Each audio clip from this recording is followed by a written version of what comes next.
David Lisnard brise un tabou énorme sur les familles de dealers. Écoutez ça. On avait été les premiers alertés sur la crise du logement à venir, on est en plein dedans. Nous avions été les premiers alertés sur les narcotrafics, et comme on voyait que ça ne bougeait pas, je me souviens, j'avais dit, c'est même dans la ruralité. Oui. On a organisé l'année dernière, il y a 1 an exactement, une grande table ronde, on avait fait venir le gouvernement, avec le sénateur Blin et Blanc, Étienne Blanc, qui est encore intervenu hier dans notre journée sur les Outre-mer, Mhm. et qui a démontré qu'il y avait plus au moins 250 000 personnes qui vivaient des narcotrafics, y compris des Incroyable. complaisances familiales, parce qu'il faut arrêter là aussi les mièvreries. Hein. Oui, oui.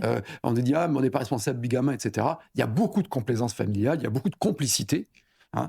Et il faut vous rendre compte que les gens qui vivent du narcotrafic, de la drogue, sont plus nombreux que le total des gendarmes et des policiers. C'est à peu près 220 000 effectifs. Rappelle ça.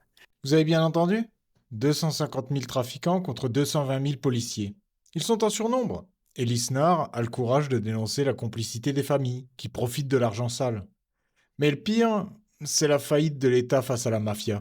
Écoutez la fin. Le chiffre d'affaires de la drogue, c'est à minima 7 milliards. Tout le budget de la justice, c'est 10 milliards. Et donc, vous imaginez la puissance corruptrice de cette mafia.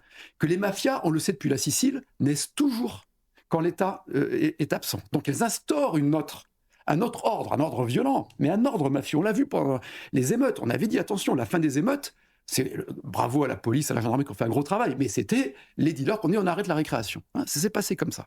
Le constat est terrible. C'est la mexicanisation de la France. David Lisnard met les pieds dans le plat. La mafia a désormais quasiment autant d'argent que le ministère de la Justice, et plus d'hommes que la police. Mais l'aveu le plus humiliant pour le gouvernement, c'est sur les émeutes. On nous a vendu le retour de l'ordre républicain. C'est faux. Ce sont les dealers qui ont sifflé la fin de la récréation, simplement parce que le chaos nuisait à leur business. Quand c'est la mafia qui décide de la paix civile à la place de l'État, c'est que la République a déjà un genou à terre. Ça vous inquiète, vous, ces chiffres?